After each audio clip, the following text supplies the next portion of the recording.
Hello everyone. आज हम next topic पढ़ने वाले हैं। अब तक हमने पढ़ा है classification of ligand. Classification of ligand के अंदर on the basis of charge हमने पढ़ लिया है कि पॉजिटिव चार्ज यानी कि जिनके ऊपर ऐसे लिगेंड जिनके ऊपर चार्ज होता है पॉजिटिव चार्ज, वो हमने देखे थे नेगेटिव और न्यूट्रल। अब हमारा नेक्स्ट जो इससे रिलेटेड टॉपिक है that is the coordination number. Coordination number क्या होता है? तो कोऑर्डिनेशन नंबर एक सिंपल है बिल्कुल। कोऑर्डिनेशन नंबर का मतलब है number of coordinate bond around a metal atom is known as coordination number। यानी कि कोऑर्डिनेशन नंबर को हम डिफाइन कर सकते हैं, बता सकते हैं is the number of coordinate bond around central metal atom। Central metal के एटम के अराउंड जो भी जितने भी कोऑर्डिनेट बॉन्ड होंगे उनको हम क्या बोलेंगे? That is the coordination number of that complex. या मैं बोलूं कि इस कोऑर्डिनेशन नंबर को हम डिफाइन कर सकते हैं the number of electron pair donated bye ligand. एक ही बात है, जितने number of electron pair ligand donate करेगा उतने ही कोऑर्डिनेट बॉन्ड बनेंगे। या मैं इसको ऐसे भी बोल सकता हूं the number of electron pair accepted by central metal atom, वो भी एक ही बात है। अब देखो इसके अंदर सबसे पहला कॉम्प्लेक्स जो मैंने लिखा है इसका कोऑर्डिनेशन नंबर बताना हमें। तो देखो कोऑर्डिनेशन नंबर कितना होगा? 6 लिगेंड है इसके अंदर, Cn नेगेटिव लिगेंड है, यहाँ पे सेंट्रल मेटल एटम आयरन है, तो यहाँ पे 6 लिगेंड हो गए। अगर 6 लिगेंड है तो कितने कोऑर्डिनेट बॉन्ड बनाएंगे? देखो ऐसे है, ये आपके पास आयरन है और इसके अराउंड ये मैं पूरा कॉम्प्लेक्स मान लेता हूं Cn नेगेटिव 6 इस तरह से कोऑर्डिनेट बॉन्ड बनाए।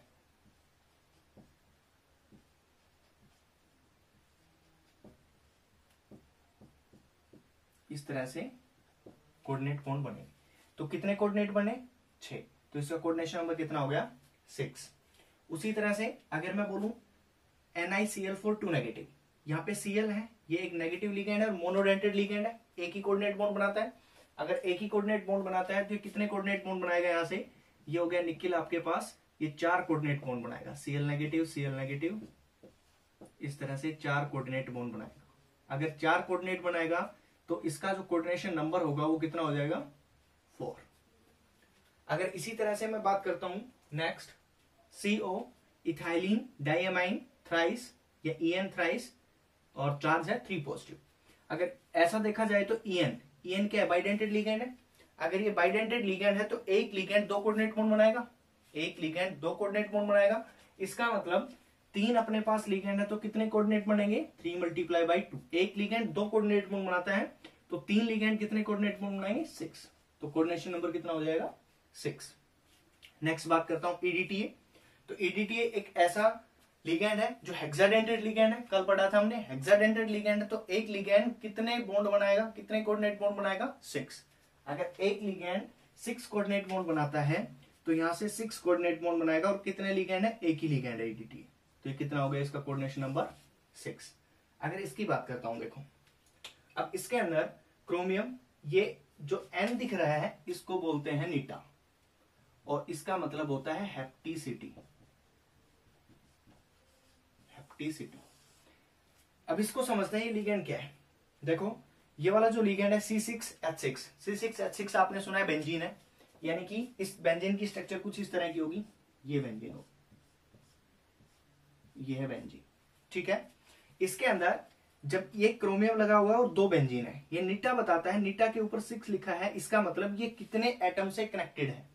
देखो इसके अंदर ये वाला जो लिगेंड है, ये वाला लिगेंड है, इस तरह के लिगेंड को बोलते हैं पाई डोनर लिगेंड। मतलब ये जो पाई बॉन्ड है इसके ये वाले इलेक्ट्रॉन ये डोनेट करता है, ये वाले इलेक्ट्रॉन मेटल एटम को। जब ये वाले इलेक्ट्रॉन डोनेट करता है तो देखो क्या होगा। अगर मैं यहाँ पे बात करूं, ये आपके पास कोई मेटल है, यहाँ पे क्रोमियम है तो मैं क्रोमियम ले लेता हूं, दिस इज द क्रोमियम। अब ये वाला इलेक्ट्रॉन पेयर डोनेट होगा इस केस में, आगे हम डिटेल में पढ़ेंगे। ये चैप्टर जब लगभग कंप्लीट हो जाएगा तब ऑर्गेनोमेटेलिक पढ़ाऊंगा, उसके अंदर ऑर्गेनोमेटेलिक का इंट्रोडक्शन हम पढ़ेंगे, उसके अंदर इसको डिटेल से समझेंगे।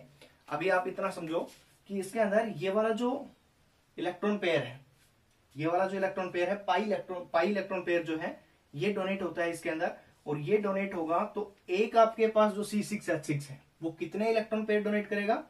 कितने इलेक्ट्रॉन पेयर डोनेट करेगा? 3 इलेक्ट्रॉन पेयर डोनेट करेगा।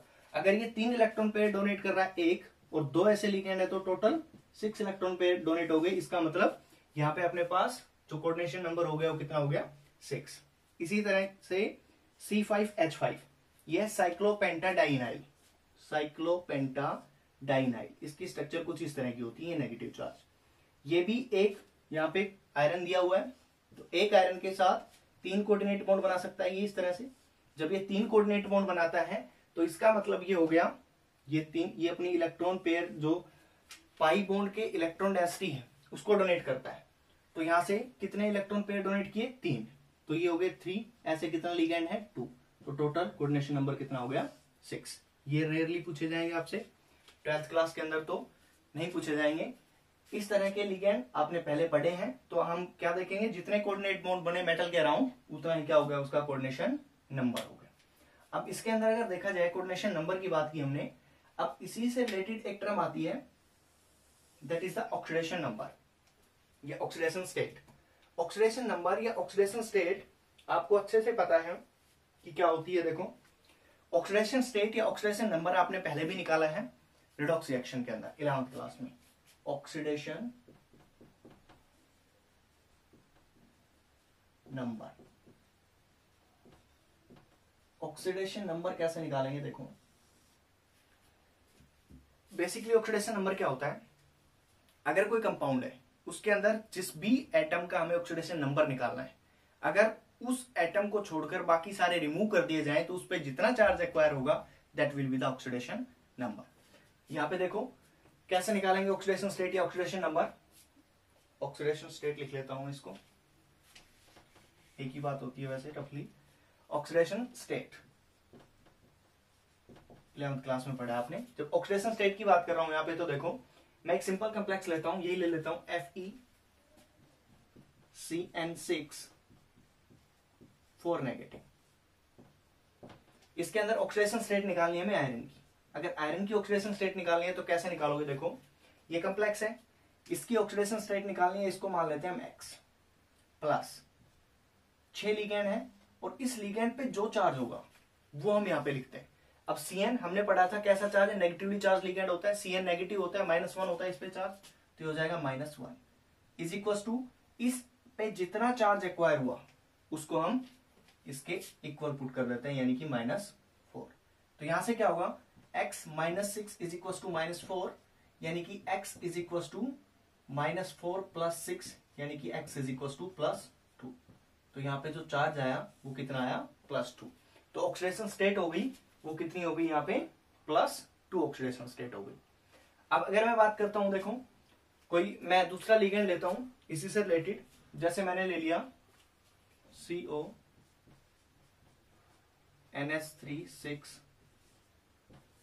3 पॉजिटिव।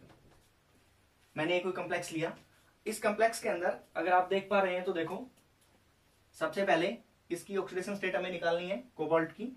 मैं इसको X मान लेता हूं, +6 मेरे पास लिगेंड है और अमोनिया के ऊपर चार्ज कैसा होता है? अमोनिया न्यूट्रल लिगेंड था, इसके ऊपर charge 0 will be equal to +3 इस कॉम्प्लेक्स पे जो चार्ज है। तो यहां से आपके पास x इज इक्वल टू +3, यानी कि कोबाल्ट पे कितना चार्ज आ गया? +3। तो इसकी ऑक्सीडेशन स्टेट क्या होगी? +3। अब देखो, जो ये हमने क्वेश्चन किया, ये क्वेश्चन ऐसे भी मिल सकता था हमें, K4FeCN6। इसके अंदर आयरन की अगर ऑक्सीडेशन स्टेट निकालनी है तो कैसे निकालेंगे? सिंपल है, इस पे K पॉजिटिव, ये क्या है? K पॉजिटिव है, 4 K पॉजिटिव लगे हुए हैं। 2 तरीके हैं इसको कैलकुलेट करने के, या तो हम क्या करें, जो काउंटर आयन है उसको रिमूव कर लें। जब काउंटर आयन को रिमूव करेंगे तो कॉम्प्लेक्स के ऊपर चार्ज आ जाएगा, यानी कि यहाँ पे अपने पास K के ऊपर +1 चार्ज होता है और ऐसे 4 K लगे हुए हैं, इसका मतलब टोटल +4 चार्ज हो गए यहाँ पे। अगर मैं इसको रिमूव करता हूं, तो क्या होगा? प्लस चार्ज रिमूव कर दिया, +4 चार्ज था इसके ऊपर, तो इस कॉम्प्लेक्स के ऊपर -4 चार्ज होना चाहिए, तभी ये इलेक्ट्रिकली न्यूट्रल होगा। अगर यहाँ पे K4 लगा है, मैंने K4 को हटा दिया, K के ऊपर +1 चार्ज है, तो इस पे मेरे को -4 चार्ज लगाना पड़ेगा। तो ये सेम कंडीशन बन गई। अगर ऐसे नहीं करना आपको इस क्वेश्चन को, तो आप ऐसे कर सकते हो, इसको K4 लगा दें यहाँ पे, कुछ नहीं करना, कुछ हटाना नहीं, कुछ लगाना नहीं। इसके ऊपर कितना चार्ज होता है? +1, और ऐसे कितने लिगेंड है अपने, कितने काउंटर आयन है 4, प्लस ये मेरे को x निकालना है, प्लस 6 लिगेंड है मेरे पास, उस पर charge -1 is equal to overall कितना चार्ज हो गया 0। अगर इसको रिमूव करते हो तो -4 चार्ज आएगा, तो -4 लिखना होगा। अगर आपने रिमूव नहीं किया एज इट इज है तो जितना चार्ज है वो यहाँ पे इक्वल पुट कर देंगे, तो ये हो गया 0। तो यहां से क्या हो गया +4 plus x -6 is equal to 0, यानी कि x -2 is equal to 0, x is equal to +2। Same वही कहानी आ गई, यही।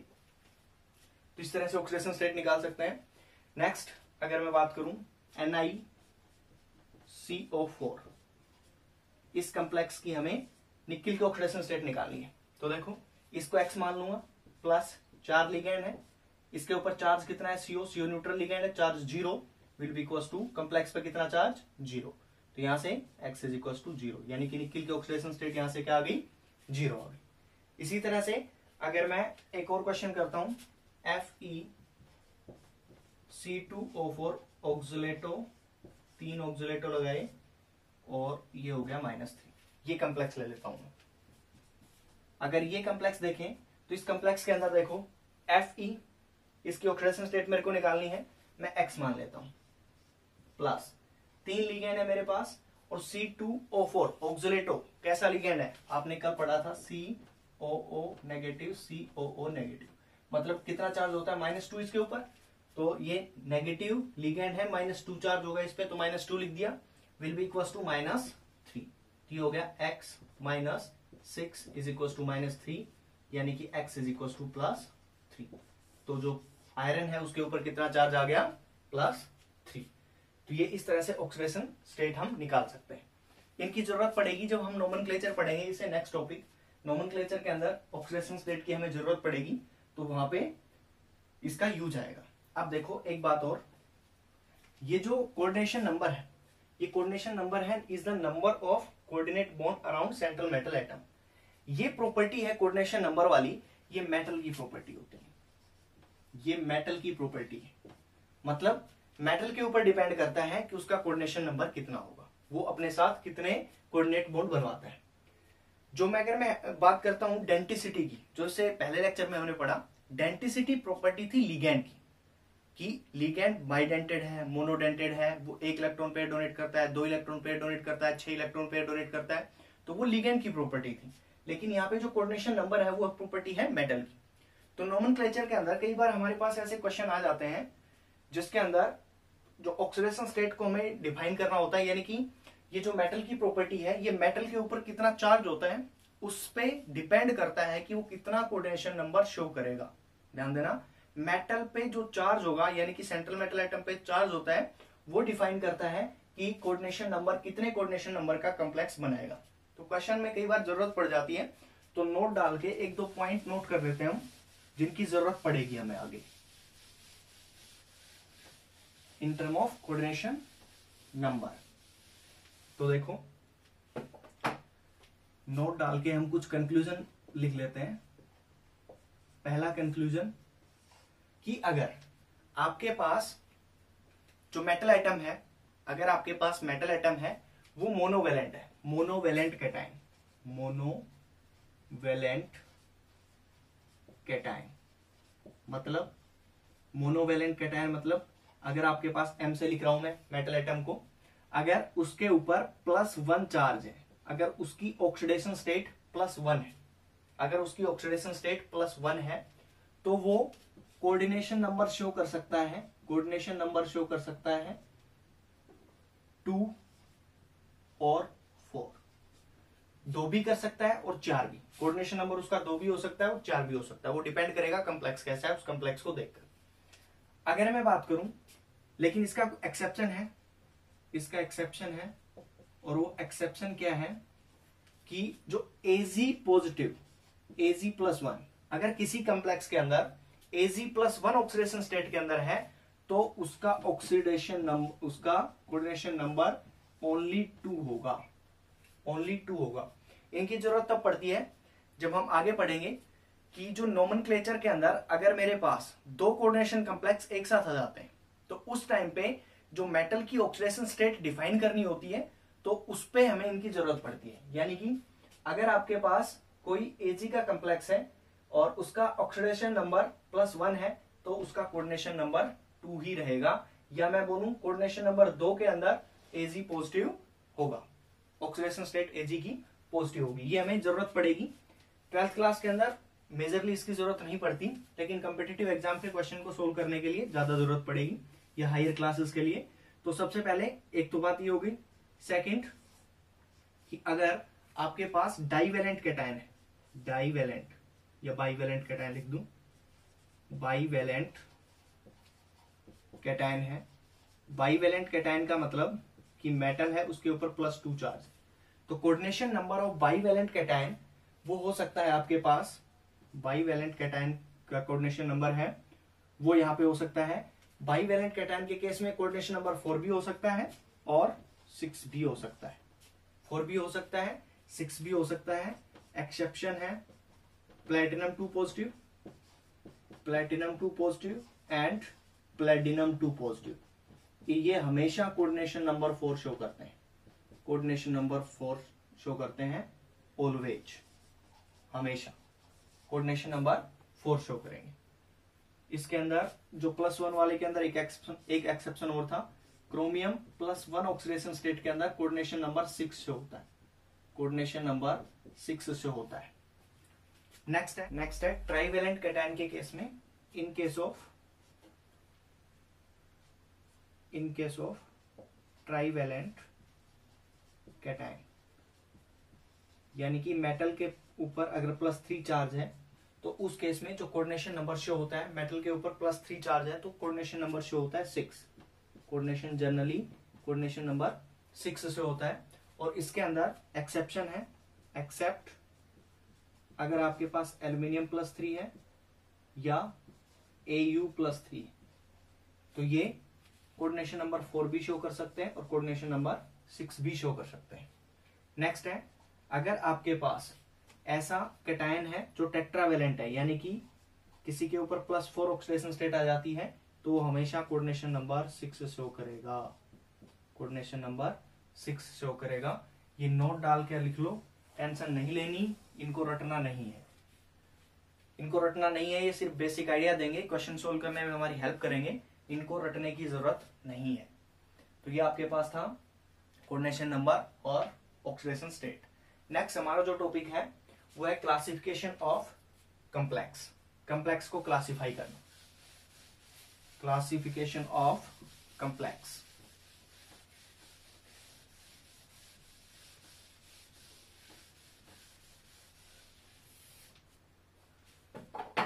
Next is the classification of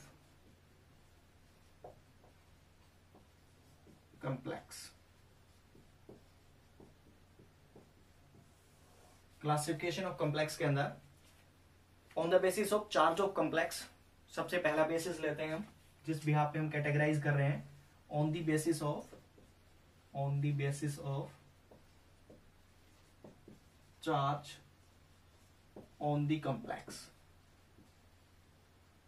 अब आपको पता है कॉम्प्लेक्स के ऊपर कैसा, जैसे यहाँ पे देख पा रहे हो कॉम्प्लेक्स के ऊपर -4 यानी कि नेगेटिव चार्ज है, यहाँ पे कॉम्प्लेक्स के ऊपर प्लस चार्ज है और ये न्यूट्रल है। तो on the basis of charge on complex ये 3 तरह के हो सकते हैं। कैटायनिक कॉम्प्लेक्स, सबसे पहला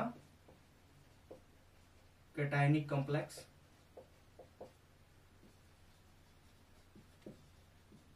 कैटायनिक कॉम्प्लेक्स के अंदर in which the complex carry positive charge, इसमें हम लिखेंगे in which the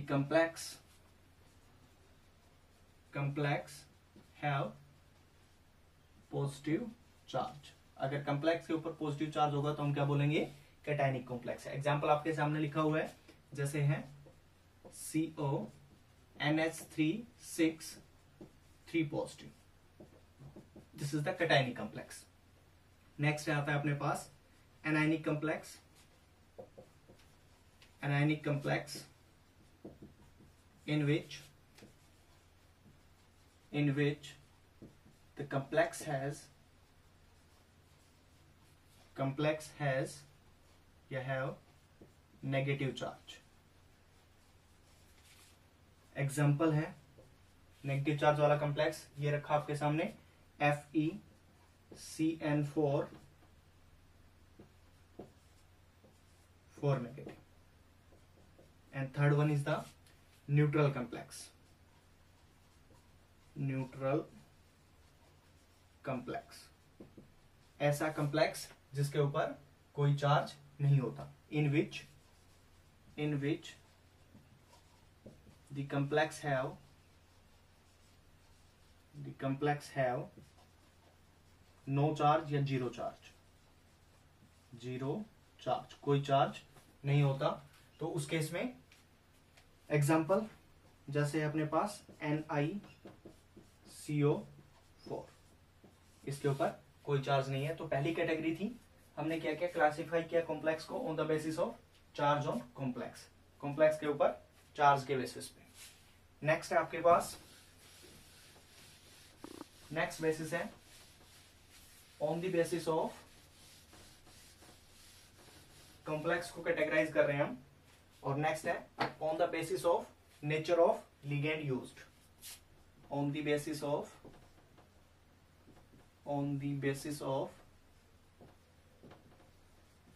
nature of ligand use, nature of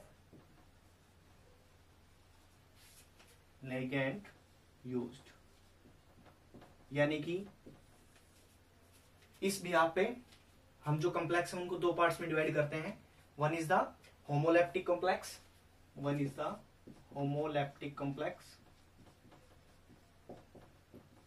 homoleptic complex ऐसे कॉम्प्लेक्स जिसके अंदर एक ही तरह के लिगेंड होते हैं सारे।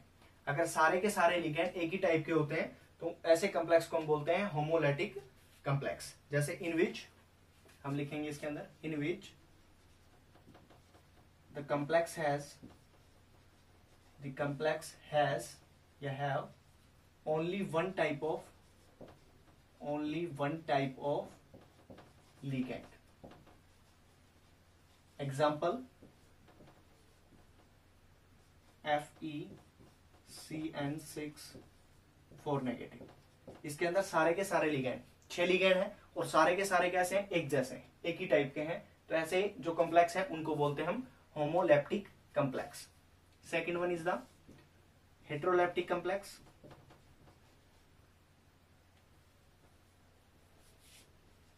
हेटेरोलैप्टिक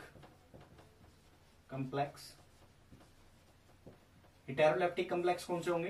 हेटेरोलैप्टिक कॉम्प्लेक्स के अंदर ऐसे कॉम्प्लेक्स जिसके अंदर जो आपके पास आयन है, जो आपके पास लिगेंड है, जो लिगेंड है वो एक से ज्यादा टाइप के हों, यानी कि complex which have ligands of two or more than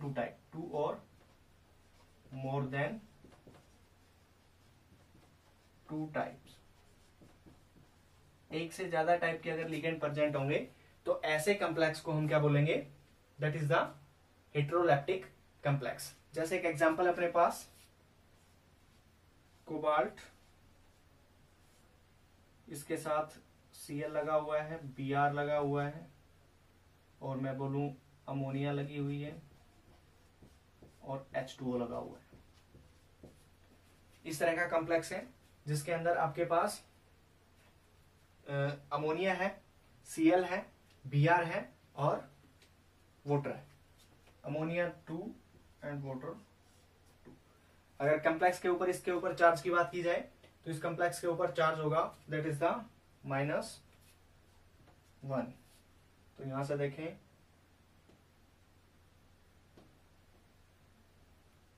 ठीक है।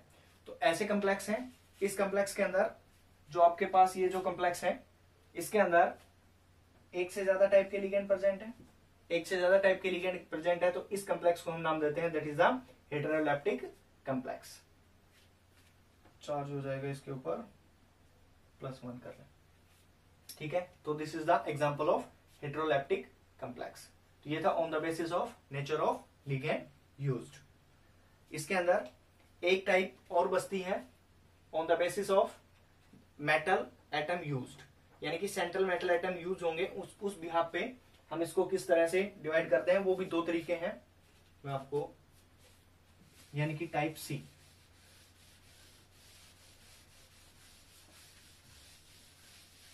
ये जस्ट हमें पता होने चाहिए। टाइप सी की बात की जाए,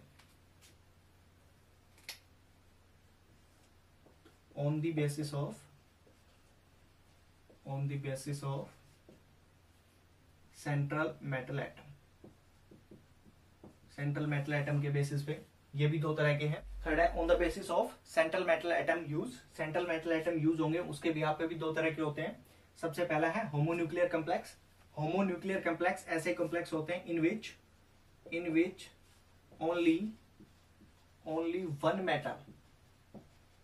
only one metal atom is used, जिसके अंदर सिर्फ मेटल एटम एक ही होता है, एक टाइप नहीं बोला मैंने, सिर्फ एक।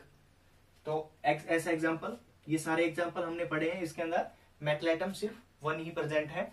तो यानी कि कोई भी एग्जांपल ले सकते हैं हम, FeCN6 4 नेगेटिव ले लिया, NiCO4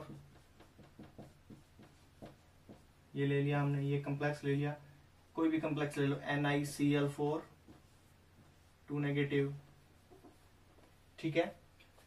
second one is the polynuclear complex, polynuclear complex, जैसा कि नाम से पता लग रहा है पॉलीन्यूक्लियर कॉम्प्लेक्स, ऐसे कॉम्प्लेक्स जिसके अंदर एक से ज्यादा मेटल यूज हो, in which more then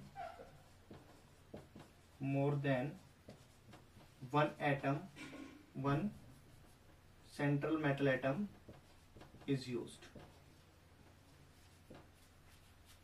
example, इसका एग्जाम्पल है जैसे Mn2CO10, इसके अंदर क्या हुआ, मैग्नीज के दो एटम यूज हो रखे हैं, तो इस तरह के कॉम्प्लेक्स को हम बोलते हैं पॉलीन्यूक्लियर कॉम्प्लेक्स। यानी कि on the basis of central metal atom, यहाँ पे मैंने टाइप नहीं लिखा, वन मेटल एटम प्रेजेंट होगा तो हम उसको बोलेंगे होमोन्यूक्लियर, एक से ज्यादा मेटल एटम प्रेजेंट होंगे तो हम उसको क्या बोलेंगे, पॉलीन्यूक्लियर। इसके अंदर मैंने टाइप बोला है, वन टाइप के अगर लिगेंड है तो हम उसको होमोलेप्टिक, और एक से ज्यादा टाइप के लिगेंड है तो हम उसको क्या बोलेंगे, हेटेरोलेप्टिक। तो ये आपके पास क्लासिफिकेशन था। नेक्स्ट लेक्चर में हम पढ़ेंगे नोमेनक्लेचर ऑफ कोऑर्डिनेशन कंपाउंड्स।